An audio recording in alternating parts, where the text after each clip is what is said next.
Praise the Lord. And उम्मीद करता हूँ कि आप लोग बहुत अच्छे से होंगे। मैं पास्टर अमित चौहान और आज हम संडे की वर्शिप करेंगे जैसे कि हम हर संडे करते हैं। और आज हम जो वचन लेके आए हैं, जो प्रभु ने हमें वचन दिया है, वो है सेवा कार्य क्या है। सेवा कार्य क्या है और उसको कैसे हम सेवा कार्य को प्रभु में कर सकते हैं, तो उसके बारे में आज हम वचनों से जानेंगे और फिर हम आगे की बात करेंगे।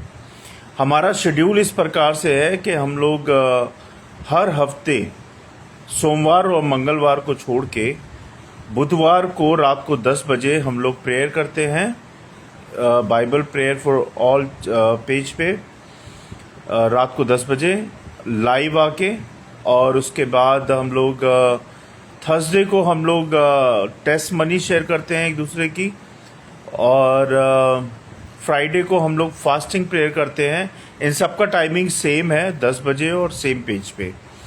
और सैटरडे को हम लोग रेगुलर बाइबल स्टडी करते हैं। अभी हमारा निर्गमन 36 लास्ट हमने फिनिश किया है, अब हम 37 पे हैं, जो कि हम अगले हफ्ते देखेंगे।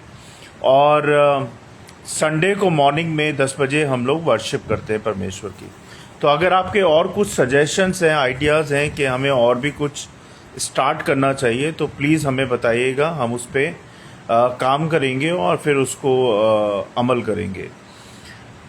जैसे कि हम बात कर रहे हैं कि आज हम सीखेंगे कि सेवा कार्य प्रभु में क्या है और कैसे उसको कर सकते हैं, उसका अर्थ क्या है।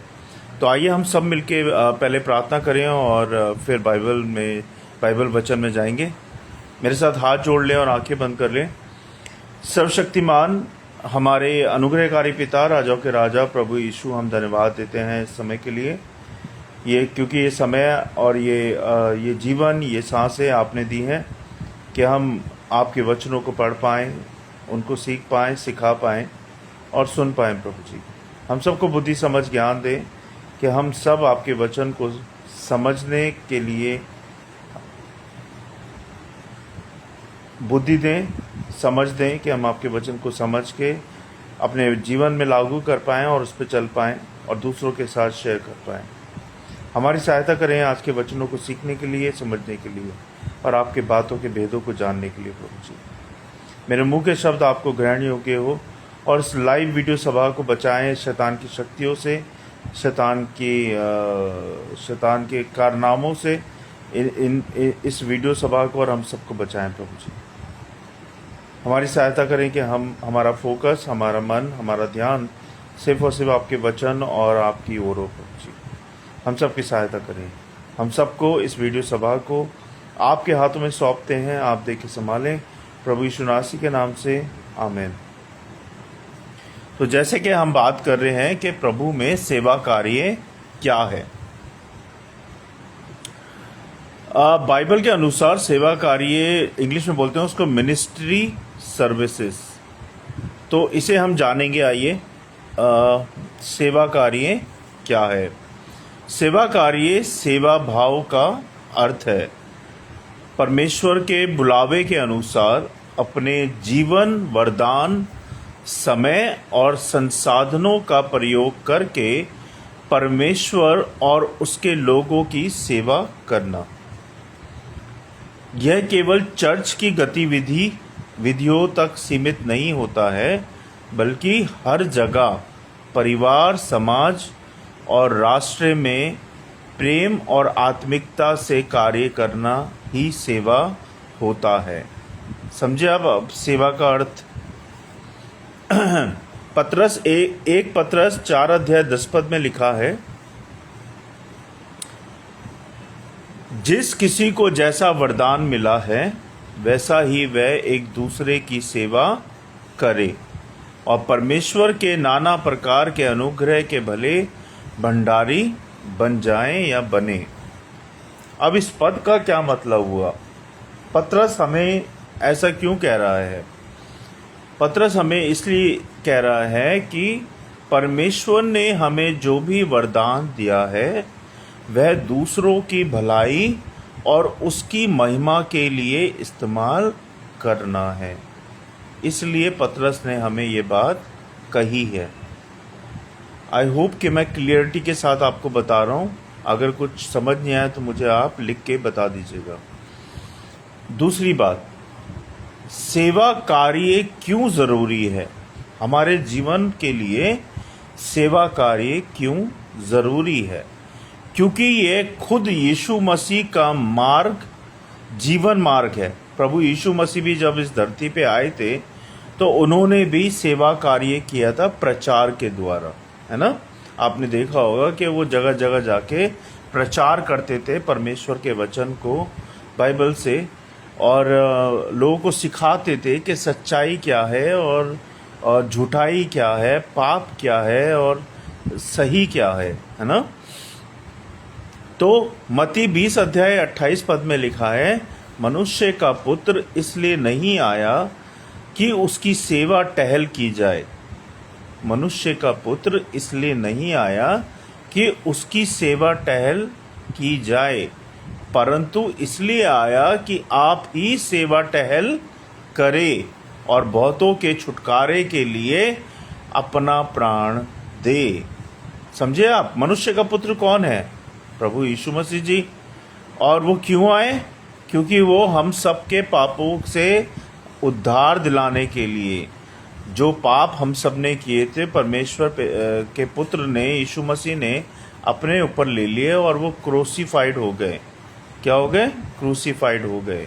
किस लिए? हमारे उद्धार के लिए, हम सब के लिए, क्योंकि वो हमसे प्रेम करते हैं, हमें चाहते हैं परमेश्वर। तो यहाँ पे लिखा है, अब इस पद का क्या मतलब हुआ? मत्ती 20 अध्याय 28 पद का मतलब ये हुआ, यीशु मसीह खुद सेवक बने, उन्होंने एग्जाम्पल सेट किया हम सबके लिए। इसलिए मसीह जीवन का आधार ही सेवा है। इसीलिए मसीह जीवन का आधार ही सेवा है। अब सेवा ही सच्ची उपासना है। सेवा ही सच्ची उपासना है।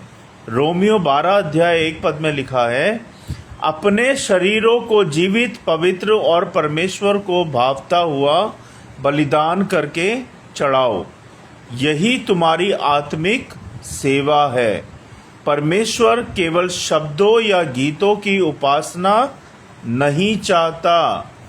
ध्यान दीजिएगा इन बातों पे। बहुत लोग सोचते हैं कि हमने अच्छे शब्द बोल दिए, हमने अच्छे गीत गा दिए, उपासना कर ली, तो परमेश्वर आपसे ये नहीं चाहता।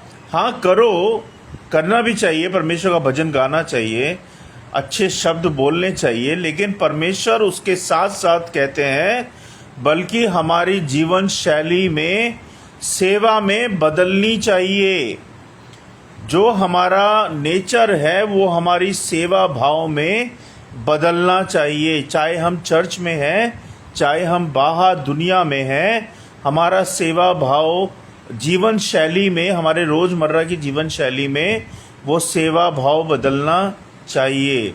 परमेश्वर ये कहना चाहते हैं, अच्छे शब्द बोलो, अच्छे भजन गाओ, लेकिन साथ में अपनी जीवन शैली में भी उसको बदलना है। ये नहीं कि हमने सिर्फ चर्च में अच्छे गीत गा दिए, अच्छे शब्द बोल दिए तो हमारी वर्शिप हो गई। नहीं, उसको अपने रोज़मर्रा की ज़िंदगी में लाना है, लागू करना है सेवा भाव को, तभी आप सच्चे विश्वासी बन पाएंगे, है ना। तीसरी बात, सेवा कार्य से परमेश्वर की महिमा होती है कि नहीं होती है? मत्ती 5 अध्याय 16 पद में लिखा है, उसी प्रकार तुम्हारा उजियाला मनुष्य के सामने चमके कि वह तुम्हारे भले कामों को देखकर तुम्हारे स्वर्गीय पिता की महिमा करे। अब इसका अर्थ क्या हुआ? हाँ, क्या अर्थ हुआ इसका? यहाँ पे लिखा है ना, उसी प्रकार तुम्हारा उजाला मनुष्य के सामने चमके कि वे भी तुम्हारे भले कामों को देखकर तुम्हारे स्वर्गीय पिता की महिमा करे। जब आप अपने विचार को, अपने व्यवहार को सही रखते हैं और बाइबल के अनुसार चलते हैं, तो हर एक के सामने आपके आपके सिद्धांतों का, आपकी शुद्धि का, आपकी ईमानदारी का, आपकी सच्चाई का प्रकाश चमकता है। और वो प्रकाश परमेश्वर चमकाते हैं जब आप उनके अनुग्रह में, उनकी आज्ञाकारिता में, उनके लागूकरण में चलते हैं। और वो तो आपके भले कामों को फिर जानना शुरू कर देते हैं जो आपके आसपास के लोग हैं, दुनिया के लोग हैं। और यह वो जब देखते हैं तो वो आपके स्वर्गीय पिता की महिमा करते हैं कि ये तो क्रिश्चियन है, इसका नाम तो फला फला है, और ये तो चर्च जाता था, इसका तो बड़े अच्छे विचार हैं, बड़े अच्छा व्यवहार है, ये तो सबकी सेवा करता है, हेल्प के लिए हमेशा खड़ा रहता है। तो इससे किसकी महिमा होती है? इससे परमेश्वर पिता की महिमा होती है, हमारे यीशु मसीह की महिमा होती है। तो जब आप ऐसे विचार और सेवा भाव रखते हैं दुनिया के अंदर, तो आपकी नहीं बल्कि आपके स्वर्गीय पिता की महिमा होती है, और फिर आपको बहुत आशीष मिलती है। अब हम देखेंगे कि सेवा कार्य हम कैसे करें। आपको मैं बताता हूँ मेरा एक्सपीरियंस। मुझे 12-13 साल हो गए परमेश्वर में, और परमेश्वर ने मुझे चुना, मेरे परिवार को चुना। और जब मैं विश्वास में आया तो मैं चर्च जाने लगा, और चर्च जाने के बाद बाइबल पढ़ने लगा, और रेगुलरली मैं चर्च जाने लगा। और फिर धीरे धीरे मेरा इंटरेस्ट और बढ़ता गया वचन में, सेवा में। और मैं हर बार पास्टर से यही पूछता था कि पास्टर मैं सेवा कैसे करूं, मुझे भी किसी सेवा में इन्वॉल्व करो। हर बार मैंने यही पूछा उनसे कि प्लीज़ मुझे सेवा में इन्वॉल्व करो, मगर उन्होंने मुझे सेवा में इन्वॉल्व नहीं किया। उन्होंने कहा सही समय आएगा तो तुम्हें सेवा में इन्वॉल्व कर लेंगे। और हो सकता है कि उस समय सही बुलाहट नहीं थी मेरी, तो इसलिए मुझे उस वक्त सेवा नहीं मिली। क्योंकि जो भी बुलाहट होती है वो परमेश्वर की ओर से होती है, ना कि पास्टर की ओर से। और मैंने एक पास्टर को नहीं, मैंने काफ़ी पास्टर्स को बोला कि मुझे सेवा में इन्वॉल्व करो, बट किसी ने भी मुझे सेवा में इन्वॉल्व नहीं किया। कोई बात नहीं, क्योंकि शायद मेरा समय नहीं आया था। और ऐसे करते करते 12 साल बीत गए,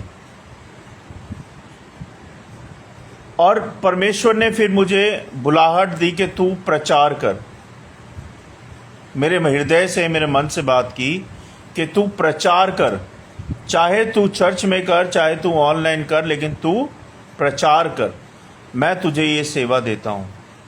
और आज ये दिन है कि मैं अब हर रोज़ प्रचार करता हूँ ऑनलाइन।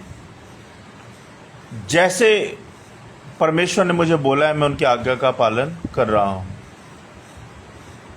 और परमेश्वर हमें कैसे बोलते हैं? अब आप सोच रहे होंगे परमेश्वर ने मेरे कान में आके बोला, या परमेश्वर ने मेरे सामने आके बोला। मैं झूठ नहीं बोलूँगा, परमेश्वर ने मेरे हृदय में डाला, मेरे मन में डाला कि मैं प्रचार करना शुरू करूँ, परमेश्वर के वचन को उन लोगों तक पहुँचाऊँ, परमेश्वर के वचन को जिन लोगों को वचन के बारे में, परमेश्वर पिता के बारे में, यीशु मसीह के बारे में नहीं पता। और परमेश्वर ने मेरे मन में डाला और मैंने उसको शुरू किया, है ना। तो हम कहाँ थे? तो ऐसे ही बुलाहट आती है हमारी सेवा की। हमें कोई पास्टर या पादरी सेवा के लिए नहीं बुला सकते जब तक कि परमेश्वर की बुलाहट ना हो। तो सेवा कार्य हम कैसे करें? तो जैसे मेरे मन में विचार आया था कि मैं सेवा कैसे करूं, ऐसे बहुत से विश्वासी हैं, बहुत से लोग हैं जो कहते हैं कि मन में सोचते हैं कि हम सेवा कैसे स्टार्ट करें, कैसे सेवा करें। तो आज हम उस पर बात करेंगे, क्योंकि मेरे मन में विचार आया था, तो मैं समझता हूँ आप लोगों के मन में भी ये विचार जरूर आया होगा। तो सेवा कैसे करें? पहली बात आती है दीन दुखियों की सेवा करना। और दीन दुखियों आपको सड़क पे भी मिल जाएंगे, आपको पटरी पे भी मिल जाएंगे, आपको हॉस्पिटल में भी मिल जाएंगे, आपको बहुत सी ऐसी जगहें जहाँ मिल जाएंगे जो परेशान हैं, दुखी हैं, जिनको आपकी सेवा की बहुत ज़रूरत है। जरूरी नहीं है अपने चर्च में ही सेवा करनी है, आप सेवा कहीं से भी स्टार्ट कर सकते हैं। सेवा का कोई स्थान नहीं है, सेवा का कोई तरीका नहीं है। आपको सेवा करनी है, आप सेवा में स्टार्ट कर सकते हैं। मत्ती 25 अध्याय 35 से लेके 40 पद में लिखा है, 35, 36 और 40 पद में लिखा है, क्योंकि मैं भूखा था, तुमने मुझे खाने को दिया, मैं प्यासा था, तुमने मुझे पानी पिलाया, मैं परदेसी था, तुमने मुझे अपने घर में उतारा। मैं तुमसे सच सच कहता हूँ कि जब तुमने मेरे इन छोटे से छोटे भाइयों में से किसी एक के साथ किया तो मेरे ही साथ किया। इसका मतलब समझे आप? कितना क्लियर बाइबल वर्ष है ये। मत्ती 25 अध्याय 35, 36 और 40 में मैं फिर से पढ़ूंगा, मुझे बहुत अच्छा लगा ये वचन। क्योंकि मैं भूखा था, तुमने मुझे खाने को दिया, मैं प्यासा था, तुमने मुझे पानी पिलाया, मैं परदेसी था, तुमने मुझे अपने घर में उतारा। मैं तुमसे सच सच कहता हूँ कि जब तुमने मेरे इन छोटे से छोटे भाइयों में से किसी के साथ सेवा किया तो समझो वो मेरे साथ आपने सेवा की है। ये परमेश्वर पिता आपको बताना चाहते हैं। जब भी आप किसी के साथ अच्छा करते हैं, भलाई का काम करते हैं, प्यासे को पानी पिलाते हैं, भूखे को खाना खिलाते हैं, और किसी गरीब के पास कपड़ा नहीं है उसको कपड़ा देते हैं, और किसी लाचार को जिसके पास छत नहीं है उसको रहने के लिए जगह देते हैं, तो आप उसकी सेवा तो कर रहे हैं, लेकिन आप किसके लिए कर रहे हैं? परमेश्वर पिता के लिए कर रहे हैं। यहाँ पे वचन में क्लियर लिखा है कि आप जिस भी किसी के साथ ऐसा व्यवहार करते हैं, ऐसी हेल्प करते हैं, तो समझो आप मेरे साथ कर रहे हो। यानी कि परमेश्वर पिता कहते हैं आप मेरे लिए सेवा कर रहे हो, मेरे लिए कर रहे हो। कितनी बड़ी बात है ना। तो जब भी आप सेवा करते हो तो कोई भी इधर उधर की बातों को ध्यान में ना रखें, सेवा भाव से करें उसको। अब इस पद का मतलब क्या हुआ, छोटा से उसमें उत्तर दूंगा मैं आपको। गरीबों, अनाथों, विधवाओं और बीमारों की सेवा करना यीशु की सेवा करना है। क्या है? गरीबों, अनाथों, विधवाओं और बीमारों की सेवा करना यीशु की सेवा करना होता है। ठीक है। आत्मिक शिक्षा और वचन का प्रचार वो कैसे होगा, वो हम बात करेंगे। मरकुस 16 अध्याय 15 पद में लिखा है, तुम सारी दुनिया में जाकर सारी सृष्टि के लोगों को सुसमाचार का प्रचार करो। मरकुस 16 अध्याय 15 पद में लिखा है, आप जाके पढ़ सकते हैं उसे। तुम सारी दुनिया में जाकर सारी सृष्टि के लोगों को सुसमाचार का प्रचार करो, यानी कि गॉस्पेल का प्रचार करो। आत्माओं तक परमेश्वर का वचन पहुंचाना सबसे बड़ा सेवा कार्य होता है।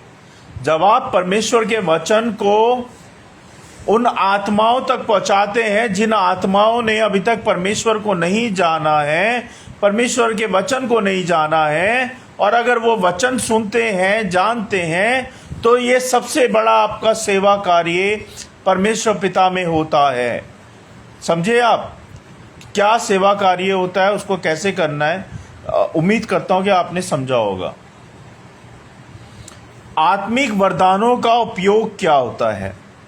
कुलूसियों 3 अध्याय 23 से 24 पद में लिखा है, और जो कुछ करते हो उसे मन से करो, हृदय से करो, यह जानते हुए कि तुम मनुष्यों के लिए नहीं कर रहे, प्रभु के लिए करते हो, क्योंकि तुम्हें प्रभु मसीह की ओर से मिरास में प्रतिफल मिलेगा। क्योंकि तुम्हें मिरास में प्रभु की ओर से प्रतिफल मिलेगा। जब तुम परमेश्वर के वचन को दुनिया में बोलते हो, उनके गॉस्पेल का प्रचार करते हो, तो परमेश्वर आपको उसका प्रतिफल अपनी मिरास में से जरूर देंगे। सब्र का फल मीठा होता है। चाहे गाना हो, चाहे शिक्षा देना हो, या सलाह देना हो, या मदद करना हो, सब प्रभु की सेवा कहलाती है। क्या क्या क्या सेवा कहलाती है? चाहे वो आपका भजन गाना हो, चाहे वो शिक्षा देना हो, चाहे सलाह देना हो या मदद करना हो, सब कुछ प्रभु की सेवा कहलाती है।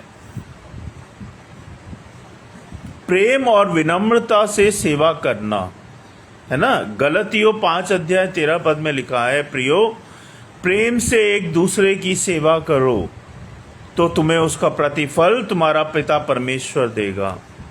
यूहन्ना 13 अध्याय 14 से 15 पद में लिखा है, यदि मैं जो प्रभु और गुरु हूं तुम्हारे पैर धो चुका हूं तो तुम्हें भी एक दूसरे के पैर धोना चाहिए। प्रभु परमेश्वर ने अपना स्वर्ग का सिंहासन छोड़ा, सोने का सिंहासन छोड़ा, और कहाँ पे उन्होंने पैदा हुए?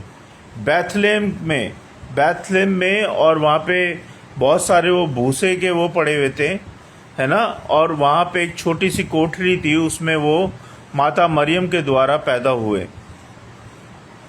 और उन्होंने अपने चेलों के पैर धोए। तो जब वो कर सकते हैं तो हम क्यों नहीं कर सकते? उन्होंने हमें हर कार्य को करके दिखाया है कि हमें अपना सेवा भाव, हमें दूसरों की सेवा कैसे करनी है, हमें कैसे प्रभु में आगे बढ़ना है ना। तो ये चीज़ों का हमें ध्यान रखना है। और यूहन्ना 13 अध्याय 14 से 15 पद हमें ये सिखाता है कि यीशु ने सेवक का रूप लेकर हमें विनम्रता और प्रेम में सेवा करना सिखाया। उन्होंने सेवक का रूप लिया और हमें क्या किया? विनम्रता और प्रेम में सेवा करना सिखाया। तो जैसे प्रभु ने किया है, हमें भी उनके पद चिन्हों पे, उनकी बातों में, उनके कहे अनुसार चलना है। भलाई और उदारता करना। इब्रानियों 13 अध्याय 16 पद में लिखा है, भलाई करना और उदारता करना ना भूलो, क्योंकि परमेश्वर ऐसे बलिदानों से खुश होते हैं, यानी कि प्रसन्न होते हैं। दान देना, मदद करना और दूसरों की आवश्यकताओं को पूरा करना परमेश्वर के लिए बलिदान है। फिर से बोलूँगा मैं इस बात को, दान करना, मदद करना और दूसरों की आवश्यकताओं को पूरा करना परमेश्वर के लिए बलिदान है। अगली बात, सेवा कार्य और उपासना, यानी कि वर्शिप एंड सर्विस। उपासना और सेवा आपस में जुड़े होते हैं। सच्ची उपासना केवल गीत गाने या प्रार्थना करने से नहीं होती, ध्यान दीजिएगा, बल्कि सेवा से होती है और सेवा में होती है। सच्ची उपासना यानी कि सच्ची वर्शिप गाना गाने या प्रार्थना से नहीं होती है, बल्कि सेवा भाव से और सेवा करने से होती है। याकूब 1 अध्याय 27 पद में लिखा है, हमारे परमेश्वर और पिता की दृष्टि में शुद्ध और निर्मल भक्ति उपासना यह है कि अनाथों और विधवाओं के कलेश में उनकी सुधि ले और अपने आप को संसार से निष्कलंक रखे, यानी कि निष्पाप रखे। अब इस पद का क्या मतलब हुआ? इस पद का मतलब ये हुआ, और ये पद हमें ये सिखाता है, जो व्यक्ति या जो मनुष्य दूसरों की मदद करता है, वही सच्ची उपासना होती है, वही सच्ची वर्शिप होती है। क्या लिखा है इसमें? छोटा सा लिखा है लेकिन बहुत बड़ी बात है। जो व्यक्ति या मनुष्य या जो कोई भी लेडीज है या आदमी है, अगर वो दूसरों की मदद करता है, वही सच्ची उपासना होती है। तो हमने इन वचनों से आज क्या सीखा, उस पे जरा हम आज बात करेंगे। पहली बात, सेवा कार्य केवल पास्टर, प्रचारक या लीडर का काम नहीं है। ध्यान दीजिएगा, अगर आप सोच रहे हो कि सेवा कार्य सिर्फ पास्टर को ही करना होता है या प्रचारक को करना होता है या किसी लीडर के लिए है, नहीं, बल्कि हर विश्वासी के लिए है ये सेवा कार्य। ध्यान दीजिएगा इसके लिए। हर वो विश्वासी जो परमेश्वर पे विश्वास करता है, ये हर एक के लिए सेवा कार्य है और सेवा का भाव है। दूसरी बात, सेवा कार्य केवल चर्च के अंदर नहीं बल्कि समाज और राष्ट्र में भी होना चाहिए। क्या लिखा है इसके अंदर? सेवा कार्य केवल चर्च के अंदर नहीं बल्कि समाज और राष्ट्र में भी होना चाहिए। तीसरी बात, हमें अपनी प्रतिभा यानी कि टैलेंट, समय और संसाधनों को परमेश्वर की महिमा और दूसरों की भलाई में लगाना चाहिए। चौथी बात, सेवा करते समय कभी घमंड या प्रशंसा की चाह नहीं रखनी चाहिए। हमेशा विनम्र रहना चाहिए, क्योंकि इनाम केवल प्रभु देगा। आपकी सेवा का इनाम कौन देगा? जब भी आप सेवा करते हैं तो आपको घमंड नहीं करना है, प्रशंसा की चाह नहीं रखना है कि मतलब आपने किसी की सेवा की और आप चाहते हो कि वो आपके बारे में 10 लोगों के सामने बोले। ये चाह कभी नहीं रखनी है आपको, ना कोई घमंड करना है सेवा करते टाइम, क्योंकि आपका इनाम जो है वो परमेश्वर पिता ने रखा हुआ है और वो आपको इनाम जरूर देंगे जब आप सेवा करेंगे। ठीक है। मत्ती 6 अध्याय 3 से 4 पद में लिखा है, जब तू दान करे तो तेरा बायां हाथ ना जाने कि तेरा दाहिना हाथ क्या करता है, ताकि तेरा दान गुप्त में रहे और तेरा पिता जो गुप्त में देखता है तुझे प्रतिफल देगा। सेवा कार्य मसीह जीवन का हृदय है। सेवा कार्य मसीह जीवन का हृदय है। सेवा में प्रेम, विनम्रता, त्याग, आत्मिक शिक्षा और भलाई शामिल है। सेवा करना केवल दूसरों को आशीष नहीं देता, बल्कि स्वयं हमें भी आत्मिक रूप से बढ़ाता है। सच्ची सेवा ही उपासना है। सच्ची सेवा ही उपासना है।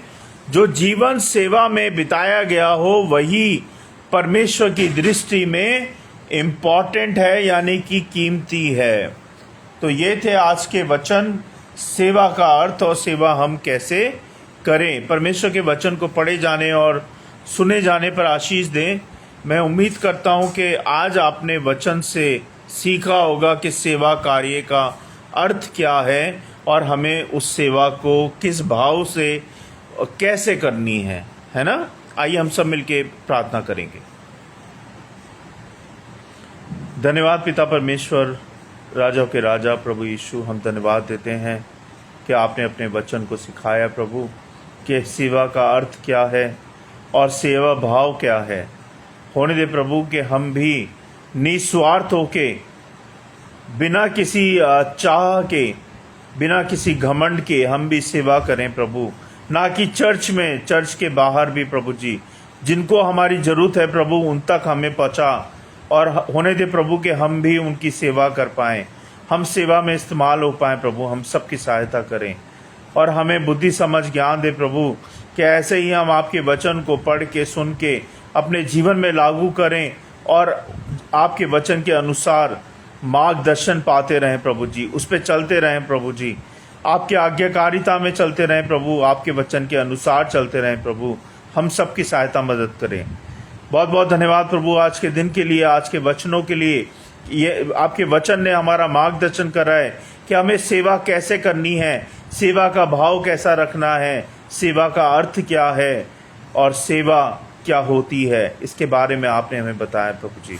होने दे प्रभु कि हम सबके मनों में सेवा का भाव डालें प्रभु, कि हम तत्पर, जिसको भी हमारी सेवा की ज़रूरत है हम उस तक उस सेवा कर पाएँ और सेवा पहुंचा पाएँ प्रभु जी, बिना किसी घमंड के, बिना किसी चाह के, बिना किसी लालच के हम उस सेवा को कर पाएँ प्रभु, क्योंकि हमारा प्रतिफल तो आप देंगे प्रभु, हमारा इनाम तो आप देंगे परमेश्वर।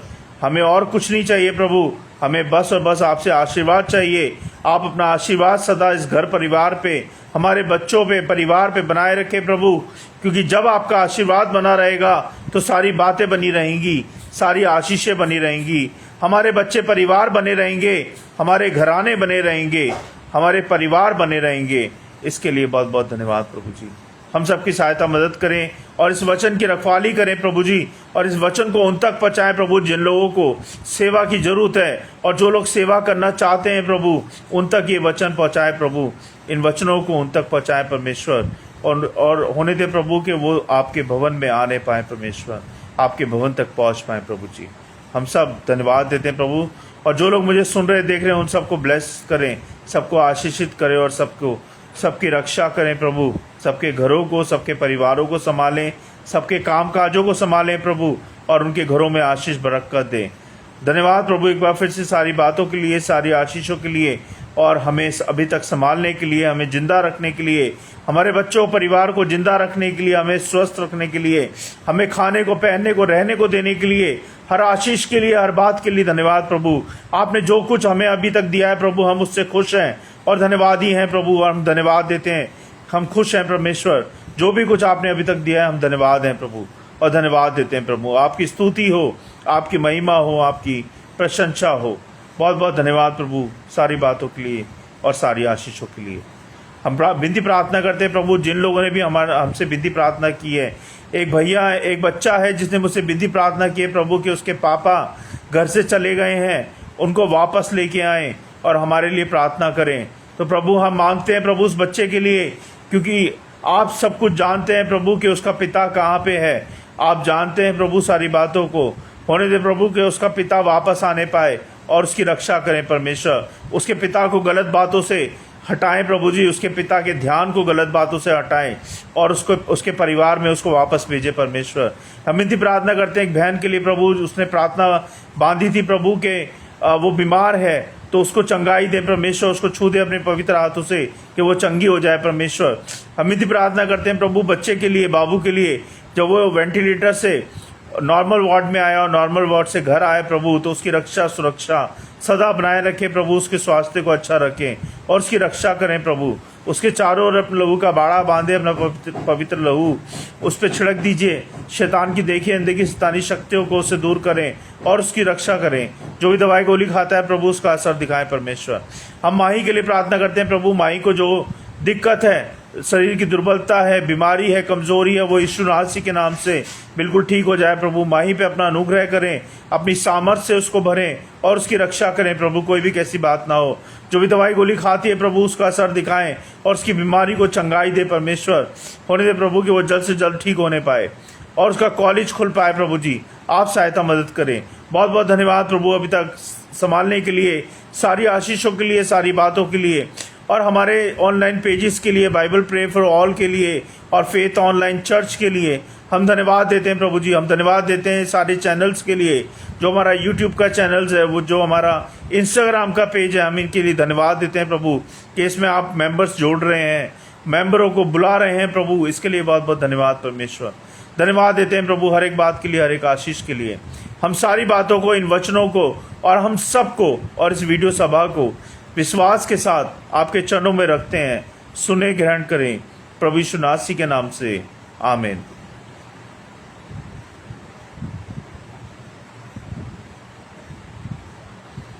धन्यवाद परमेश्वर, धन्यवाद।